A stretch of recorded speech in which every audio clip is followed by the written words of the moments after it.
Så skal der foldes papirflyvere. Læg mærke til de bløde, men faste og gode bevægelser.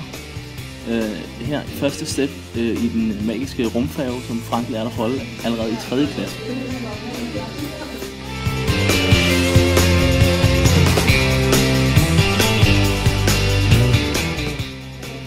Og så er vi ved at være færdige, og lad os se, om den kan flyve. Det kunne den, og længere en ræs. Så skal vi have lavet en svale. Først skal papiret deles i 2. Det er et kvadratstykke, og det rektangulære, som skal være til halen.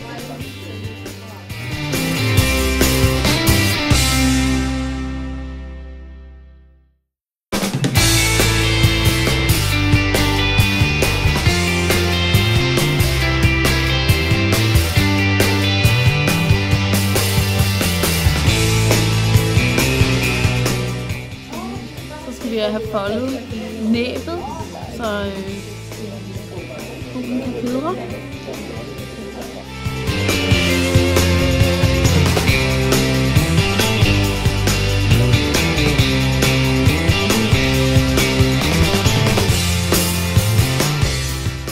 Så er den lille svale ved at være flyveklar.